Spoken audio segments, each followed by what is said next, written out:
Hi friend, welcome back to my YouTube channel Hindi guide by Rukhsar. आज मैं सभी को इग्नू का MHD 3 का उपन्यास 3 पढ़ाने जा रही हूँ।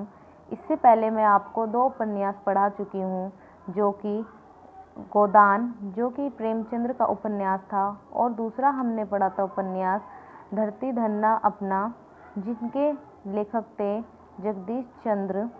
अब हम आज तीसरा उपन्यास पढ़ने जा रहे हैं, जो कि है सूखा बरगद, जिसके लेखक का नाम है मंजूर एहतेशाम।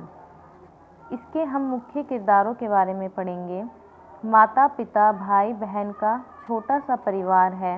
इसके अंदर माता पिता हैं, भाई बहन हैं, ये एक छोटा सा परिवार है। रशीदा परिवार की बेटी है, सुहेल परिवार का बेटा है। पिता का नाम अब्दुल वाहिद खान है। पिता बहुत ही प्रगतिशील है और धर्म में विश्वास नहीं करते हैं। अम्मी बहुत ही धार्मिक है और बुर्के में रहती है। अम्मी जो कि है बहुत ही धार्मिक है और बुर्के में रहती है, मगर पिता प्रगतिशील है, जो कि समाज के साथ मिलकर चलने वाले हैं। माता पिता धर्म को लेकर दृष्टिकोण अलग अलग है। मतलब कि जो रशीदा के जो माता पिता हैं, उनके दोनों ही का धर्म को लेकर दृष्टिकोण अलग अलग है। जो कि अम्मी है बहुत ही धार्मिक है और पिता प्रगतिशील हैं। पति पत्नी के बीच में अच्छे संबंध है। ये इंसान का इंसान से संबंध है।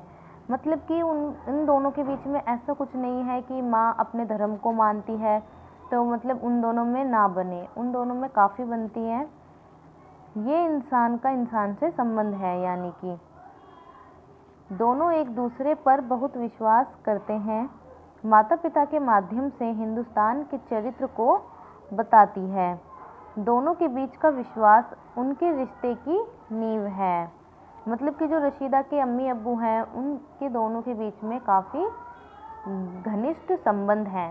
मतलब कि उनके बीच में कोई प्रॉब्लम कभी नहीं आती है। बच्चे पर माता पिता का बहुत असर पड़ता है। माता पिता का असर रशीदा सुहेल पर पड़ता है। माँ स्कूल में पढ़ाने के साथ ही मदरसे में भी पढ़ाती है। यानी कि माँ को ये है कि स्कूली ज्ञान के साथ साथ उन्हें धार्मिक शिक्षा भी प्राप्त करवाती है, जो कि रशीदा और सुहेल दोनों ही करते हैं, जो कि वो अपने मदरसे में जाके अपनी धार्मिक शिक्षा प्राप्त करते हैं। माँ चाहती थी बच्चों को धर्म की शिक्षा मिले, पिता चाहते थे बच्चों को आधुनिक शिक्षा मिले। मतलब कि दोनों की ही सोच अलग अलग देखी जा सकती है। बच्चों को दोनों तरह की शिक्षा मिली। बच्चे दो भिन्न तरह को वातावरण में जी रहे थे। दोनों शांतिपूर्ण अस्तित्व के साथ जी रहे थे। देश और समाज में हो रही घटनाओं का असर बच्चों पर पड़ता है। ये तो आप देख ही सकते हैं कि असर पड़ता है। उपन्यास परवेज के आने पर सूचना से शुरू होता है। परवेज रिश्तेदार है और फूफी की बेटी के साथ शादी हुई है। परवेज हिंदुस्तान में आकर शादी करता है। परवेज आधुनिक विचार का युवक है। परवेज प्रगतिशील है, मार्क्सवाद की बात करता है। परवेज अमेरिका में रहता है और हिंदुस्तान में बसने के लिए आता है।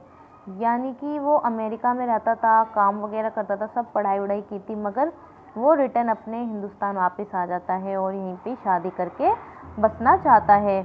आर्थिक स्थितियाँ उपन्यास का एक महत्वपूर्ण पहलू है। अब्दुल वाहिद खान पेशे से वकील हैं और उसे कानून पर विश्वास है। अब्दुल आर्थिक रूप से मजबूत नहीं है।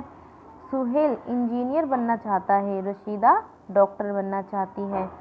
रशीदा समझती है वो डॉक्टर नहीं बन सकती है।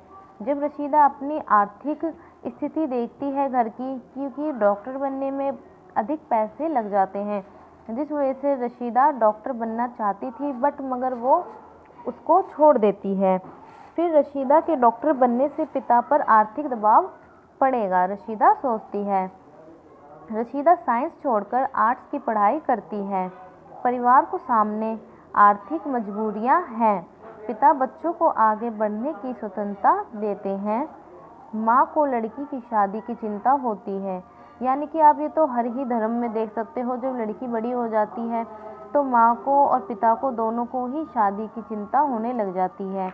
उसी तरीके से रशीदा की माँ को भी रशीदा की शादी की चिंता होने लगी थी। पिता बेटी की मर्जी से शादी करना चाहते हैं।